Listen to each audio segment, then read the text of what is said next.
हनुमान की कहानी, विश्वास और भक्ति की शक्ति प्रस्तावना। प्राचीन भारत की एक कहानी में हनुमान नामक एक शक्तिशाली वानर देवता का जिक्र है। अपनी अद्भुत ताकत, बुद्धिमत्ता और अटूट भक्ति के लिए जाने जाने वाले हनुमान भगवान राम के अनुयायी थे। उनकी कहानी केवल शारीरिक शक्ति की नहीं है, बल्कि यह विश्वास, वफादारी और बड़ी चुनौतियों का सामना करने की क्षमता के बारे में है। कहानी की शुरुआत, एक दिन अयोध्या के शांत राज्य में तूफान आ गया, जब लंका के रावण ने भगवान राम की पत्नी सीता का अपहरण कर लिया। राम और उनके भाई लक्ष्मण सीता को खोजने के लिए लगातार प्रयास कर रहे थे। इसी बीच उन्होंने हनुमान का सामना किया, जो केवल एक अद्वितीय योद्धा ही नहीं, बल्कि राम का बेहद भक्तिभाव रखने वाला भक्त भी था। हनुमान ने सहायता की पेशकश की। अपनी अटूट भक्ति के साथ उन्होंने समुद्र को पार कर लंका पहुंचने का साहस दिखाया।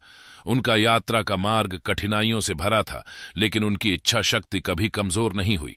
लंका में पहुंचकर उन्होंने सीता के स्थान की जानकारी इकट्ठा करने के लिए अपनी चतुराई का उपयोग किया। शक्ति का परीक्षण। जब हनुमान ने अंततः लंका में सीता को खोजा, तो उन्होंने उन्हें आश्वासन दिया और राम का संदेश जौंडल किया। सीता ने हनुमान पर विश्वास किया और उन्हें राम के लिए एक संदेश सौंपा। लेकिन जल्द ही रावण की सेना ने हनुमान को पकड़ लिया, जिससे उनकी ताकत और संकल्प का परीक्षण हुआ। हनुमान ने विपरीत परिस्थितियों में अद्भुत साहस का प्रदर्शन किया।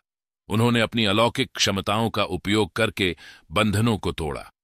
रावण की सेना को पराजित करते हुए वह राम के पास लौटे। केवल सीता का संदेश नहीं, बल्कि आशा और प्रेरणा का संदेश भी लेकर आए। विश्वास की शक्ति।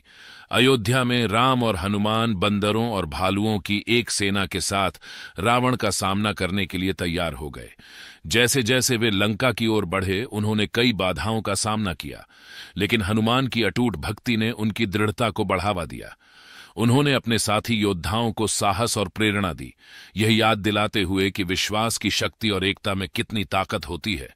भलाई की विजय। आखिरकार हनुमान के साथ राम ने रावण को हराया, सीता को बचाया और राज्य में शांति बहाल की। अयोध्या के लोग खुश थे और हनुमान को भक्ति, शक्ति और साहस के प्रतीक के रूप में मनाया गया।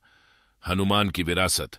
आज भी हनुमान को एक देवता के रूप में पूजा जाता है, जो अनगिनत भक्तों को प्रेरित करते हैं। उनके नाम का जाप संकट के समय किया जाता है और उनकी वीरता की कहानियां पीढ़ी दर पीढ़ी सुनाई जाती हैं। हनुमान हमें सिखाते हैं कि विश्वास, भक्ति